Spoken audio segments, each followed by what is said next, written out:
So today's passage is from Exodus 13 from 17 to 22.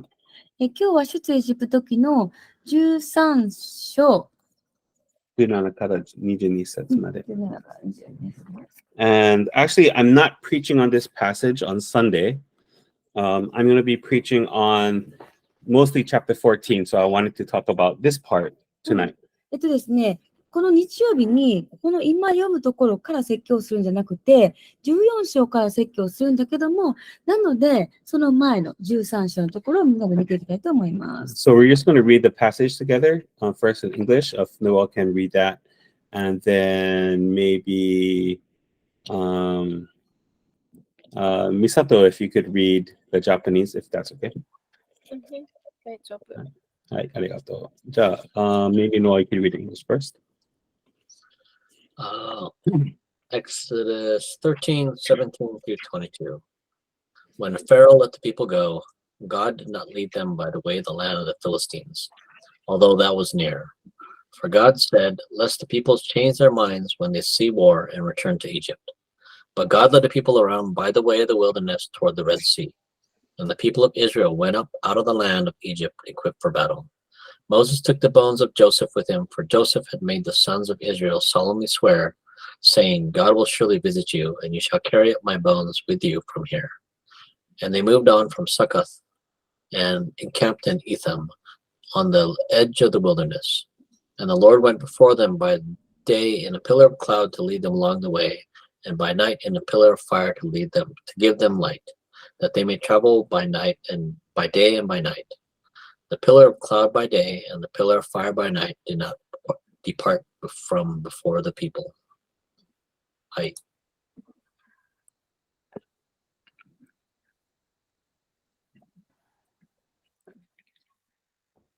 17から22まで。17か。さて、ファラオがこの民を去らせたとき、神は彼らを近道であっても、ペリシテ人の知恵の道には導かれなかった。神はこう考えられた。民が戦いを見て心変わりし、エジプトに引き返すといけない。それで神はこの民をアシの海に向かう荒野の道に回らせた。イスラエルの子らは隊列を組んでエジプトの地から登った。モーセはヨセフの遺骸を携えていた。それはヨセフが、神は必ずあなた方を顧みてくださる。その時あなた方は私の遺骸をここから携え登らなければならないと言って、イスラエルの子らに固く誓わせていたからである。彼らはスコテを旅立ち、荒野の端にあるエタムで宿営した。主は昼は途上の彼らを導くため、雲の柱の中に、また夜は彼らを照らすため、火の柱の中にいて、彼らの前を進まれた。彼らが昼も夜も進んでいくためであった。昼はこの雲の柱が、夜はこの火の柱が、民の前から離れることはなかった。はい、ありがとうございます。So we're going to have a couple of discussion in between the explanations. はい、説明をしていくんですけども、その中でも、途中で何回かのスモールグループの時を持ちます。And I'm not going to get super detailed, but I do want to point out a few things. はい、すごいもう細かいところまで見ていくことはしないんですけども、大切なところいくつか見ていきます。So just some context. This is after the Passover and Pharaoh said, get out of the land. 今文脈をたどっていくと、このことの前に杉越の祭りが杉越がありまして、その後にファラオが民をもう行きなさいと言って行かせる。This passage comes before the story of the Red Sea crossing. で、今読んだ箇所の後にその航海が割れるっていうところが始まりますね。Okay, so when we look at verse 17, 17節からです。it says, when Pharaoh let the people go, God did not lead them by the way of the land of the Philistines, although that was near, for God said, lest the people change their minds when they see war and return to Egypt. さて、ファラオがこの民を去らせたとき、神は彼らを近道であっても、ペリシテ人の知恵の道には導かれなかった。神はこう考えられた。民が戦いを見て心変わりし、エジプトに引き返すといけない。Verse 18, but God led the people around by the way of the wilderness toward the Red Sea, and the people of Israel went up out of the land of Egypt equipped for battle. 18節。それで神はこの民を足の海に向かう荒野の道に回らせた。イスラエルの子らは隊列を組んでエジプトの地から登った。Okay, so in English, I don't know, what's the word for Red Sea in Japanese? 英語で Red Sea って書かれているのは、ですね、18節。18節で足の海って書いてますね。Ashi? 足。 What is ashi? なんか、ア Okay. ピールするみたいな。 Okay, so in the Japanese, they actually keep the original, which means it's translated reed, which is like a stick or something. うん。 Reed Sea. で、これは日本語の方が言語に忠実な訳し方をしていますね。足の海だと。Somehow the English became Red Sea. It's not a big issue. We know it's the sea. まあでも、航海っていうのは書かれてるからってすごい間違いではなくて、まあ、海なんですよね。So when we read this kind of thing, some people might know it, and that might become a question. So I want you guys just to be aware of that difference. だから、これを読んだと、足の海とか航海って読んだときに、皆さんの中で質問がある場合があるので、ちょっと説明したいと思います。But going back to verse 17. はい、17節。So they leave Egypt, and God was supposed to bring them to the wilderness so that they could worship Him. 神様がイスラエルの民たちを荒野へと、導き出します。そのことを通して、イスラエルの民たちが神を礼拝することができるからです。Ultimately, there's a destination that they were trying to reach, and what was that destination? はい。しかし、その荒野を通って、最終の終着地点に行かせるんですけども、じゃあ、このゴールとなっているところは一体どこでしょうか？ Yeah. Anybody? You can unmute and guess. 皆さん、ありますか？答え、わかりますか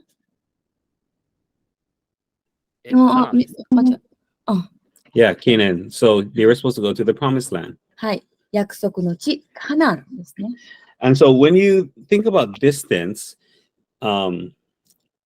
in distance, we always say the closest or shortest route from A to B is a straight line.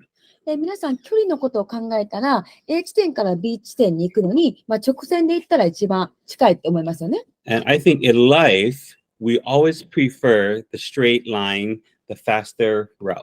で、私たちは人生の道筋においても、一番、近く、近距離というかね、最短で行ける、なんていうかな、その路線というかな、生き方を望みます。I think we all would agree. We want things as quick as possible and as easy as possible. もう、できるだけ簡単で、できるだけ早くそこにたどり着きたいって。When you read verse 17, it says something very interesting about the route God took them.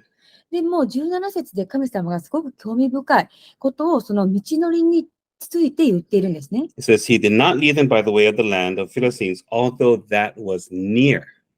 Instead, He brought them around. 神様がこの遠回しになっても近道なんていうかな、遠回りになったとしても、ペリシテ人の知恵は導かずに、あえて遠回りさせよう。You know, I think as humans, we often would complain to God, why are you making me go this long, weird route? で、私たちが人間として神様にこう言いますよね。なんでこの回りの道で行かなあかんのって。Because we see point A to point B is easier if we just go straight. でも、人間として A から B に行くんやったら、この直線突っ切ったら簡単なんじゃないのって考えます。In this situation, God realizes or He knows that if He makes them go the easier or shortest route, they're going to run into the Philistines, they're going to see war, and instead of continuing through that land, they're going to turn around and go back to Egypt. でも17節で神様は考えているという、まず神様は知っておられることがあって、それはこの民たちがペリシテ人の地に行ったらその戦いを見てしまって、心が泣いて、エジプトの地に元通りにね、帰ってしまうんじゃないか、引き返すんじゃないかって思った。So the first discussion I want to have with you guys is, what does this tell us about God? And what does this tell us about humans? はい。なので皆さんにいくつか2つ話し合ってほしいことです。1つ、この17節から私たちが神様について何を知ることができるでしょう。2つ目、人間についてどのようなことを知ることができるでしょうか。So, being that God knew what's going to happen and he made a longer route, what does that tell about God and what does that tell about people? はい。神様が何が起こるかをあえてご存知で、このように回り道させたという事実があります。そこから私たちは神様についてどのようなことを知れるか、人間についてどのようなことを学ぶことができるかっていう質問です。Okay, so I'm going to make some groups. I'm going to try to keep it English and Japanese so that we can have a quicker time to share. 今から英語グループ、日本語グループで、素早く話し合いができるようにしていき Okay, ま let's す。 see. We have 1, 2, 3, 4, 5, 6, 8.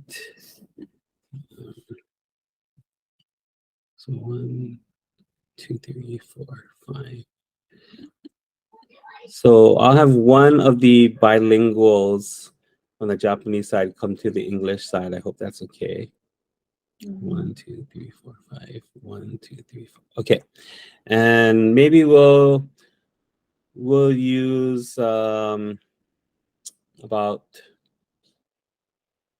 maybe 7 minutes. 7分ぐらい。 I'll put a timer and then Timer. it'll tell us to come back. はい。 And if somebody from your group can kind of summarize when we come back, that'll be great. はい。まずは代表者の人決めてもらって、ディスカッションの後にまとめて意見を発表してもらう人。 Right. Hey. Team, Mhm. what does what God did and what he knew about people tell us about God's character and about humans? そうね。神様が言われたこととか、神様がなされたことから、私たちが神様ってこんな方だ、神様の性格みたいなのを読み取ることができるかっていう質問だな。So I guess, well, maybe our group can share first then. Aichan, if you want to share for our group, and then the other group can share after. Okay. はい、お願いします。はい。うちらのグループは1番と2番結構もう同時に言ってて、神様については、本当に何が一番かっていうのを分かってる。で、私たちを愛してくださっているからこそ、本当に最善へと導いてくださるっていうのを言ってて、でもそれに対して人間っていうのは、ジャスティンが言ってたんやけど、うちらってここで言うイスラエル人と同じで、神様がどれだけよくしてくださっていても、してくださったことをすぐに忘れてしまう。で、この戦いについても、いろんなことを備えてくださっているにもかかわらず、やっぱり信仰が足りへんから恐れてしまうっていうのを言ってました。あとね、神様は忍耐強いねっていうのも言ってました。ごめん、日本語だけやけどいい。英語にもした方がいい。英語はいら I ん。think it's okay because we were talking in English, so Yeah. we already know what we talked about. OK。はい。ありがとうございます。はーい。はい。How about the other group?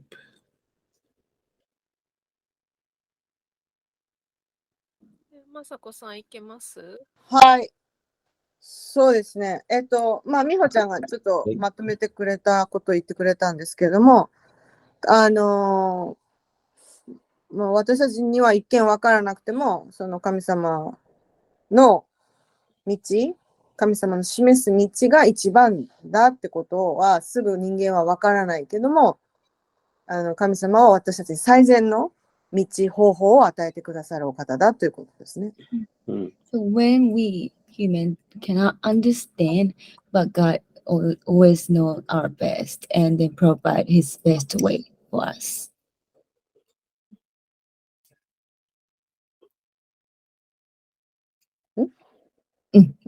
どうぞ。Oh, finish? はい。 Oh, okay. ありがとう。一個で。Yeah, it's really interesting how God is so patient and loving and caring for his people. 神様がですね、彼の、神ご自身の民に対して忍耐強く、本当に慈しみ深く、また、すごいなんていうかな、いたわってくださるのがわかると思いま And he す。 knows how they are, but yet he is still leading them.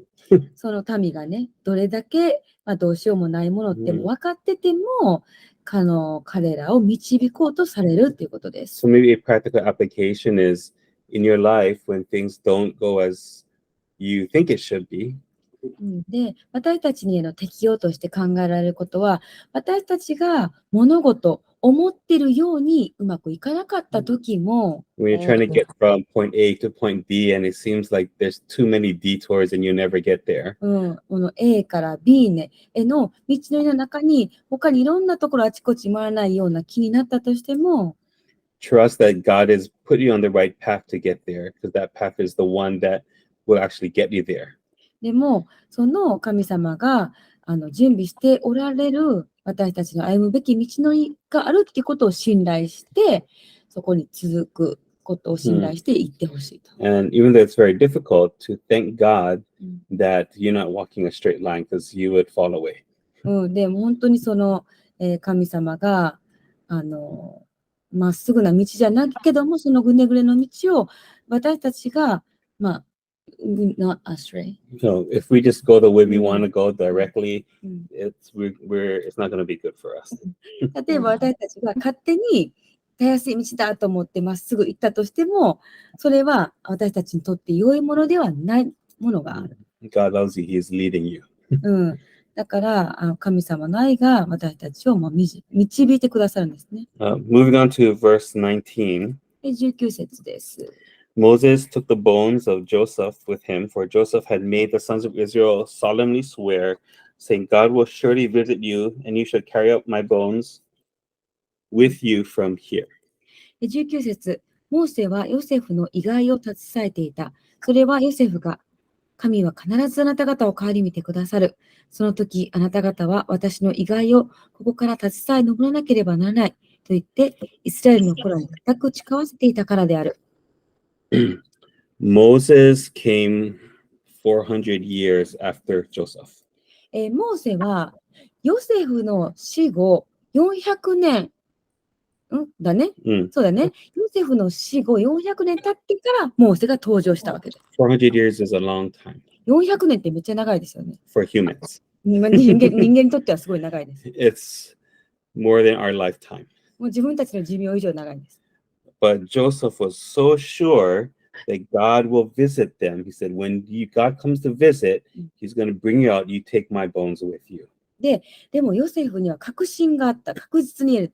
神様が必ずあなた方のところに来てくださる。その時には私の骨をこの地から、もうこの地から、なんていうかな、携えてそこに行ってくれ。 And we don't know how long Joseph thought that would be, but I'm guessing he didn't think it was going to be 400 years later. Joseph didn't know なるほどね。 how そう long. ね。でもヨセフが誰かが自分の遺骸をね、携えて登ってくるっていうのがどれくらい後かは知らなかったと思うんですね。400年も後だって思ってなかったかもしれない。 The interesting thing was his confidence that the Lord will do it was very strong. だけども、すごい面白いなと思うのが、ヨセフの神様に対する確固たるその信頼、確信っていうのがあったわけです。 And I don't know how it says in the Japanese, but in the English it says, God will surely visit you. なるほど。英語では surely って言ってるんだけども、日本語では必ずあなた方を顧みてくださる。Do we have the faith in God's word that what he says, he will surely do? 私たちはこのように、この御言葉で神様は必ずこれをしますということに対する私たちはその強い信頼、確信があるかなと。It always comes back to faith, right? これはいつもこう信仰に基づいてなされる確信ですね。 But remember who Joseph was. 皆さんでもここでヨセフはどんな人だったかを思い出し He ましょ was the favorite son of 12 that got sold into slavery. う。このヨセフっていうのは12人の兄弟の中で最も特別扱いで愛されていて、そして、神様の導きによって奴隷に売られてしまった、この息子でしたね。 But as a slave, he became the number one guy in the house, and then he was, how do you say? He was attacked by the the woman of the house, Mm. and he ran away, but he still got in trouble and went to jail. で、ヨセフは奴隷として売られたんですけれども、その中でも、どこだったっけ、奴隷の中になった家のものの中でも一番高いくらいにつくことができるようになって、そのトップの人の、お嫁さんから誘惑されて、濡れ衣を着せられて、それで牢屋に入れることになってしまったんですね。He was in jail for a long time, and then he came out because he could tell the meaning of the dream of Pharaoh. でも、その濡れ衣を着せられて、本当に無罪なのに、牢屋に長いこと入れられたんですけども、ついに釈放されました。それはなぜかって言ったら、ファラオの見た夢を解釈することができたからです。And eventually his family came because of the famine, and he saved his family, he brought them to Egypt. で、そのヨセフが牢屋から出て、また高いくらいの地位についたときに、大飢饉が起きていて、その自分の家族、エジプトに残された家族を自分の地位があるからこそ、全部、エジプトにこう呼び寄せることができたの。いっぱいご飯があったね。And he was telling his brothers, because the brothers were worried after their father died that Joseph would take revenge. He said, "What you guys did for evil, God meant for good to save you and all of my family." で、その兄弟たちがエジプトに招き入れられたときにすごい怯えてたんですね。自分たちがヨセフを奴隷として売ってしまって、それで今なんとお父さんは死んでしまったから、自分たちのしたことのゆえにヨセフから復讐されるんじゃないかって怖がってたけども、ヨセフは、いや、神様がこのようになさったのは良いことのためだったんですよっていうふうに言ったんですね。So he's a man with a lot of experience being not going straight, but going around and different ways. And in the end, he knew God is there for him. で、だからこれを見てみたら彼の人生の中で本当に A から B までの中にいろんなところを通らされていろんな難しさを経験したこの人物はヨセフなんですけども、だからこそヨセフには神様に対する確実な信頼が必ずあなた方を顧みてくださるっていうことが分かってたんですね。So through that life experience, he was building a relationship with God so that he could trust God and he could say, surely he will come for my family again. ヨセフのそのいろんなことを体験する人生の中で神様との信頼関係っていうのが築かれて確実に神様が来るんだっていうことを確信することができた、信仰が与えられたということです。400 years later. で、その400年後にBut God is faithful to his word. に神様がこの神様ご自身の御言葉に誠実に本当に顧みてくださったっていうわけです。God's timing is not like our timing.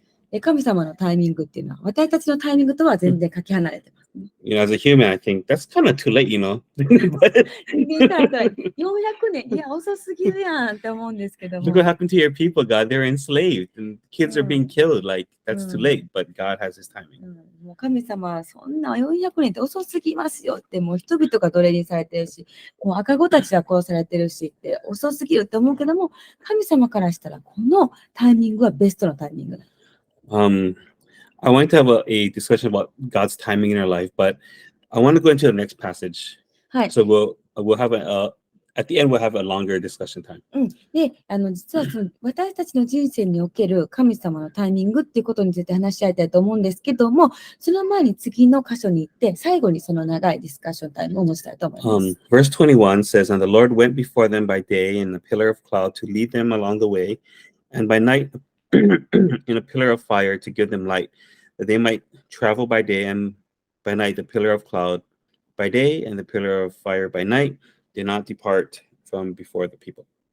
はい。21節。主は昼は途上の彼らを導くため雲の柱の中に、また夜は彼らを照らすため火の柱の中にいて彼らの前を進まれた。彼らが昼も夜も進んでいくためであった。昼はこの雲の柱が、夜はこの火の柱が民の前から離れることはなかった。Where was this situation prophesied in Genesis? はい、このような状況が、ですね、予言されているんです。箇所があります。それは創世記の中で予言されているんですけども、どこでしょう？ I mentioned this passage before, but it's kind of a while back. 実はこのこと話したことがあるんですけども。Anybody remember Genesis? 創世記の中で、この箇所が出てたところ。You guys can unmute and take a guess if, or just say it if you guys know. みんな自由にアンミュートして言ってください。創世記の中でこれが、Genesis 15. Just look at it. はい、創世記15章です。When you guys see it, you can be like, oh, this one. I know. みんな見たら、ここかって思うと思 This is when God made a covenant with Abram before he was called Abraham. う。神様がアブラムと契約を持った時です。アブラハムと呼ばれる前、アブラムと契約を結んだところですね。This is after Abram met Melchizedek, who was the prince of Salem, which is the prince of peace, or the king of Salem. ここの箇所っていうのは、アブラムがメルキデセクかな、という大祭司に会った後ですね。Before Isaac was born. イサクが生まれる前です。And God is making a covenant with Abraham, or with Abram. そこで神様が来られて、アブラムとの契約を結びます。Let's read from verse 12 to 20. はい。創世記の15章の12から20まで読みましょう。I'll just read it in English and you can read it. はい、読みます。As the sun was going down, a deep sleep fell on Abram. And behold, dreadful and great darkness fell upon him. And the Lord said to Abram, know for certain that your offspring will be sojourners in a land that is not theirs, and will be servants there. And they will be afflicted for 400 years. So that's 12 and 15. 12 and 15. 12、13読みます。日が沈みかけた頃、深い眠りがアブラムを襲った。そして見よ、大いなる暗闇の恐怖が彼を襲った。主はアブラムに言われた。あなたはこのことをよく知っておきなさい。あなたの子孫は自分たちのものでない地で寄留者となり、400年の間、奴隷となって苦しめられる。So you guys know what this is talking about, right? This is talking about when the people are in Egypt. はい、皆さんわかりますね。これ、イスラエルの民たちがエジプトにいる時のことです。Verse 14, but I will bring judgment on the nation that they serve, and afterward they shall come out with great possessions. That's the Exodus. 14節。しかし彼らが奴隷として仕えるその国を私は裁く。その後、彼らは多くの財産とともにそこから出てくる。これは出エジプトですね。They shall come back here in the fourth generation, for the iniquity of the Amorites is not yet complete. And this is where the journey to the promised land starts. で、16節なんですけども、そして4代目の者たちがここに帰ってくる。それはアモリ人のトガがその時にまで満ちることがないからである。で、これが、This is what? Where the journey to the promised land. なるほど。これが約束の地への道のりなんですね。Verse 17, when the sun had gone down and it was dark, behold, a smoking fire pot and a flaming torch passed between these pieces. On that day, the Lord made a covenant with Abram, saying, to your offspring I give this land from the river of Egypt to the great river, the river Euphrates, and the land of the Kenites, the Kenizzites, the Kadamites, the Hittites, Perizzites, the Rephaim, Amorites, the Canaanites, the Girgashites, and the Jebusites.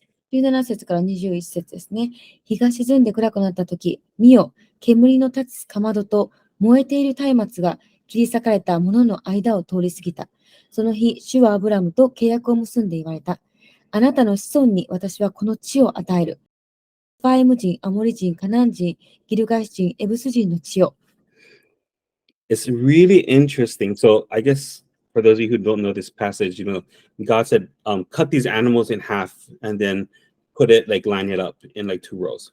すごく面白いんですけども、この場面で神様がアブラムに特定の動物を本当に真っ二つに切り裂いて、その切り裂いたのを分けて、その間に通り道ができるようにしなさいって指示を与えます。And what they would do in that day and that culture for business contracts, they do that.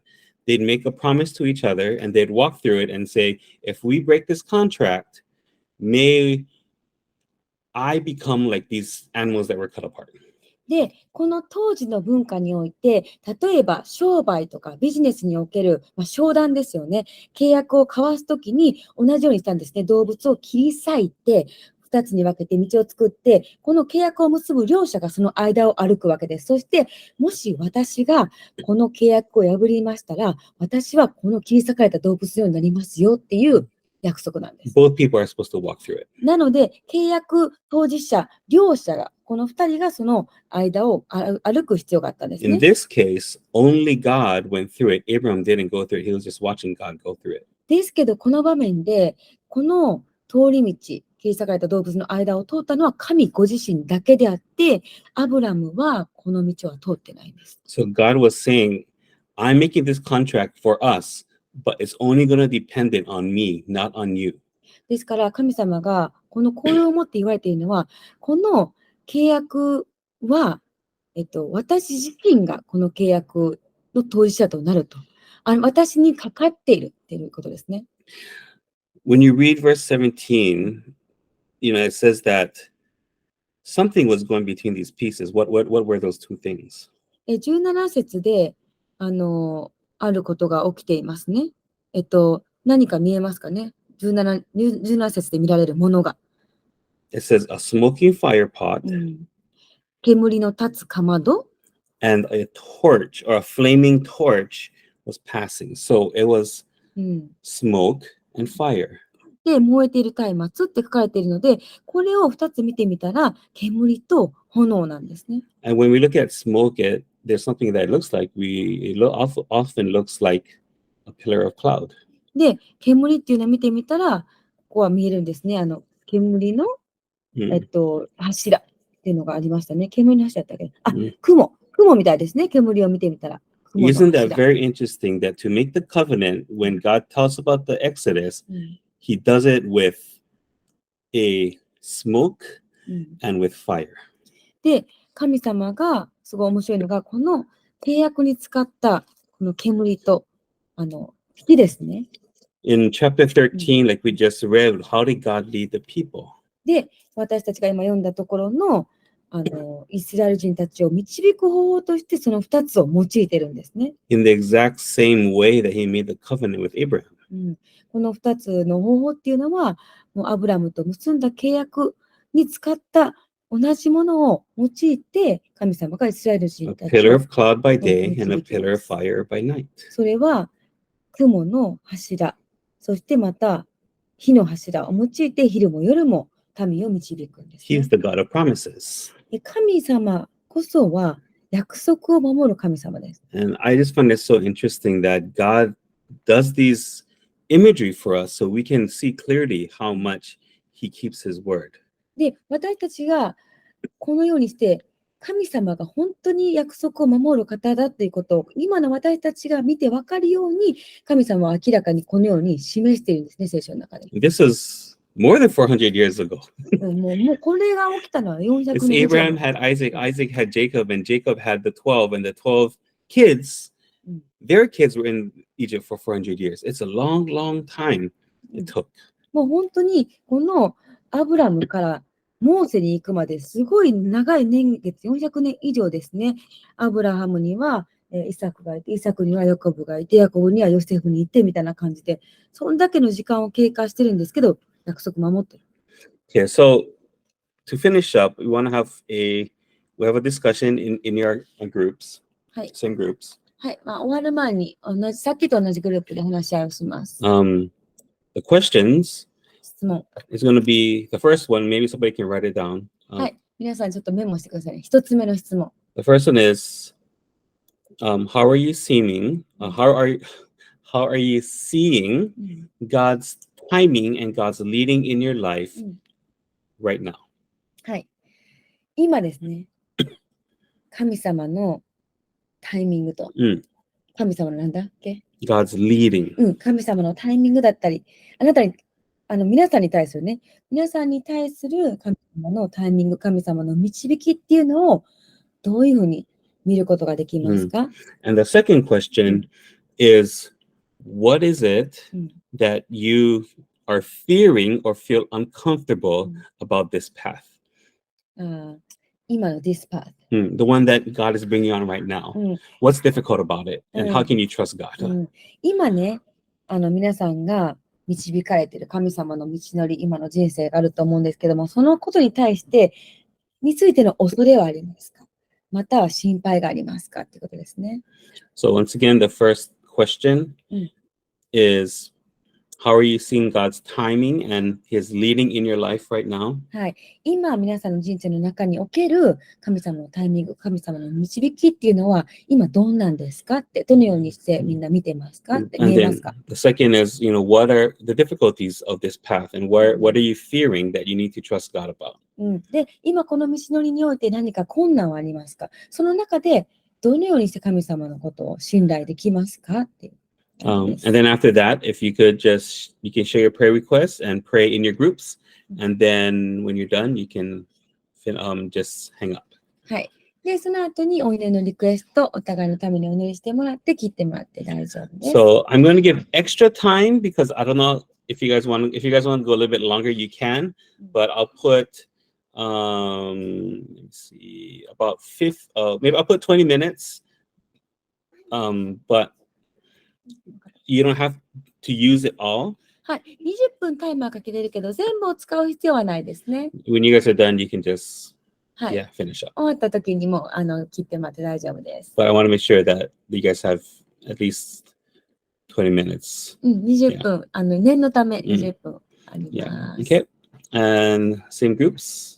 So for the other ones who are in my group, see you on Sunday. はい、また日曜日。